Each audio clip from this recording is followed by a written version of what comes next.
Peggy 18.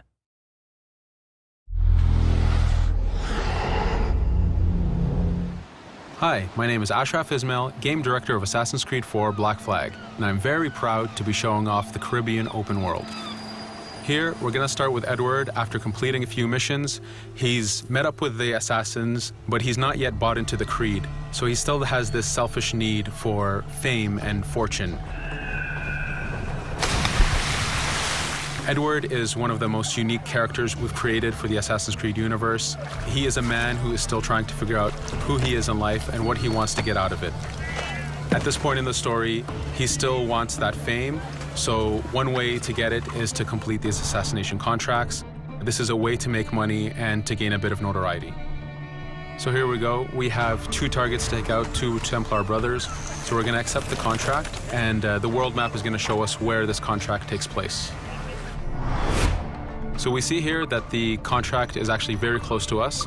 It starts in the village we're in, but as we zoom out, we want to show you the world that we have. Many locations, over 50 locations, centered by Cuba, the Bahamas, and Florida up north. This is a massive world. There's a lot to find and do in this Caribbean Sea. But now we'll get back to the Fisherman Village and go after our targets. The Fisherman Village, it's one type of location in this world. It's really here as a convenience to the player. This is where you can start missions, where you can shop to upgrade Edward and the Jackdaw itself. It's really about the mood and the ambiance of the Caribbean Sea. In the distance, we have a tavern that we're approaching. Taverns are places where you can hire crew, play mini games, drink if you wish. But for now, we're going to focus on the targets and take them out.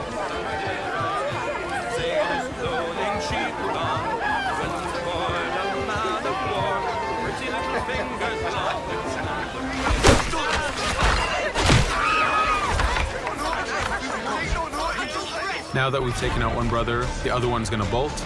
Just like classic ACs, we can chase him down and take him out that way, but there's many ways to complete this contract. We can use the new free aim system to shoot him this way, to eliminate him that way. We can jump onto the ship and take him out with his crew, but instead we're going to let him escape into the sea and follow him with the Jackdaw. This is your ship. This is the second main character of the game. You're going to have to customize and upgrade the ship as you go on this journey with Edward.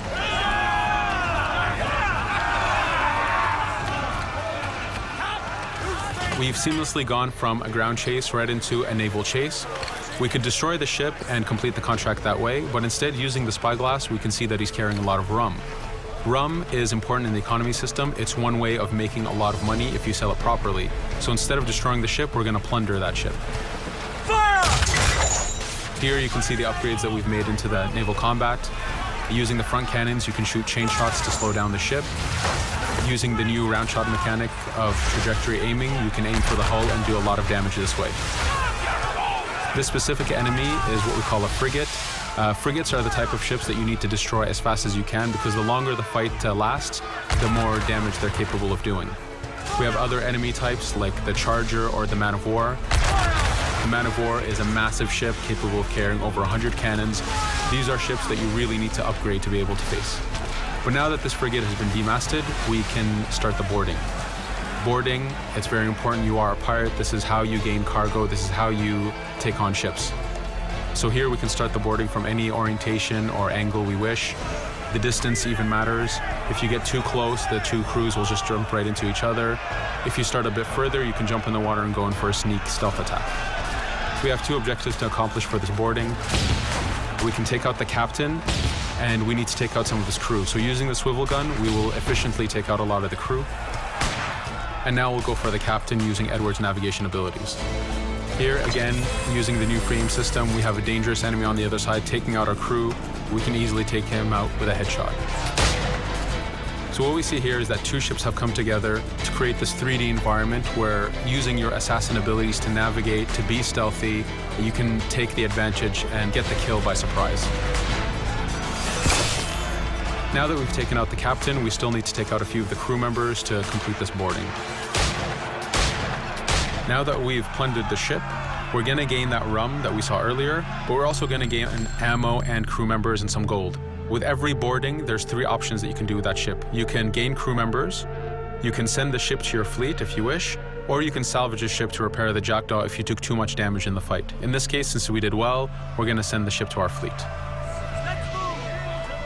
Now that we're back in the Caribbean Sea, we needed to make sure that every minute something is being advertised to the player, something new for the player to do. In this case, we have this uncharted location. These are what we call playas. We have over 75 of these in the Caribbean world. Every playa has something very important for the player to find, something that will help in upgrading Edward or the Jackdaw. So it's in your advantage to explore these locations.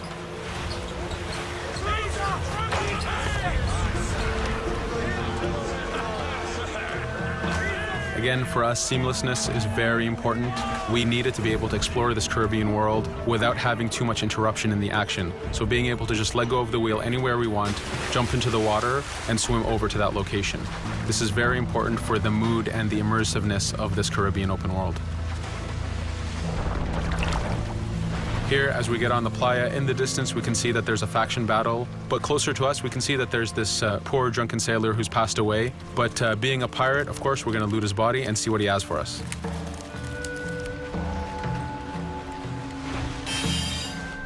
So we found a treasure map. This treasure map is asking us to go to an island called Misteriosa. Every time you find one of these, you know that you're going to find a treasure that is linked to the progression of the Jackdaw or Edward, so they are very valuable. Here we're going to take a look at that faction battle. We have a British ship facing off against a Spanish ship. We could jump in and take advantage of this opportunity, allowing each ship to weaken the other and for us to plunder both. But now we're going to make our way back to the Jackdaw. Again, this is the second main character of the game. There's a lot of customization and a lot of upgrading to do on the Jackdaw. You can upgrade all the weapons to fit the playstyle you wish. Now, as we get onto the Jackdaw, we can see that the crew is cheering for us. Edward has a really close relationship with his first mate, Adewale, standing right there, and with his crew. And this is something that you'll see later in the demo, that we can lose and gain crew members. Again, using the spyglass, we can really see the contents of a ship, but you can also assess the danger and threat level of these ships. But for now, we're going to continue to Misteriosa to find that treasure. Here we've crossed into a harpooning zone. The harpooning system is connected to the hunting system, which is used for upgrading Edward himself. So you can upgrade the number of weapons he carries, the ammo that you can carry, and even his health. But for now, we've moved past that zone and we've got into a storm. Storms are very dangerous. If you're not careful, if you don't know how to navigate a storm, you will take damage to your ship and you will lose crew members. In the distance, we can see a water spout. This is a tornado in the ocean. These are very dangerous. They can suck you in, and when they do, they tear the ship apart and take out your crew. Here we can see its effect on a ship. This poor ship got sucked in and got destroyed. Storms are very dangerous, but we wanted the player to take advantage of this. When you've mastered a storm, when you know how these systems work, you can pull enemies into a storm and let the storm do damage for you. So there is a strategic element to using a storm in the world.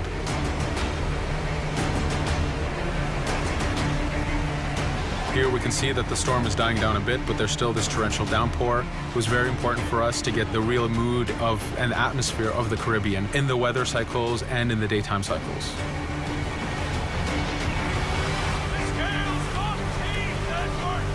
But here, since we've survived the storm, did pretty well, let's order our crew to sing. Sea shanties are a part of this game. It's a collectible that you can find in the world. So the more you find, the bigger playlist you have for your crew.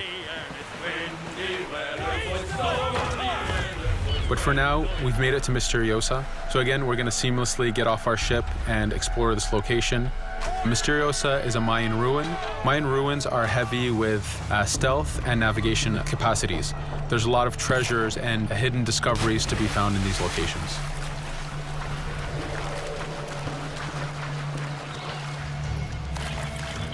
If we recall the treasure map, the treasure is hidden behind a temple. So just by quickly looking around, we can see that temple looks about right. So that's our objective. We'll head there. As we go this way, we can see there's a lot of guards on the beach. We could go in and fight them if we wish to, but to show off that this is a mini open world, we're going to try to find a different route to get to our objective.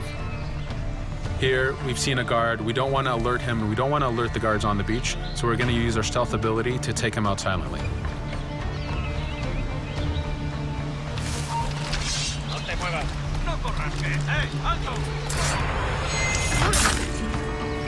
With AC3, we were able to push the navigation in the frontier, which means using natural environments like trees and rocks and so on. Mayan ruins are the perfect place where we mix man-made structures and these natural environments. So you really get to feel how far the navigation abilities of the assassin have come since the original game. In the distance there, we can see another part of the island being blocked off by a patrol of guards. We're going to avoid it for now and go for that treasure.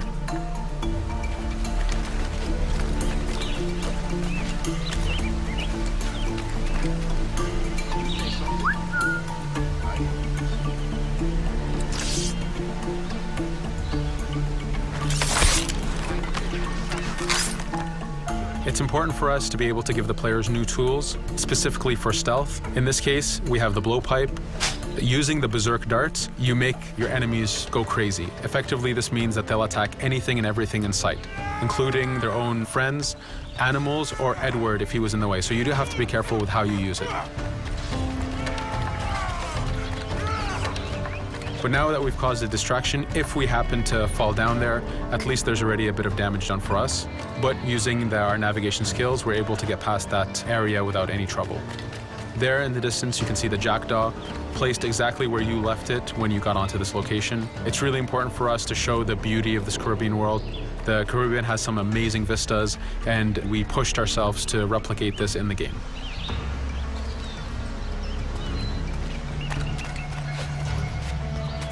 As we continue forward, we can see in the distance there's a couple prisoners that are taken hostage. This is a scenario that you need to use stealth. If you're detected by those guards, they will kill the hostages. So in this case, it's to your advantage to use the environment to figure out how you can take out those guards without being detected. In this case, it's 2 guards, so it's not too hard. There are other scenarios where you have more guards and you have to figure out how you can take all of them out at the same time. Now that we've freed these prisoners, they are more than happy to join our crew. This is just one way of gaining crew members. As mentioned earlier, there's the taverns. There's actually many different setups of gaining crew.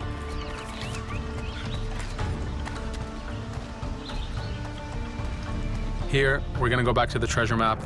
We can see that the treasure is actually behind the temple near a fountain. So if we just look around, we can see that it's around here.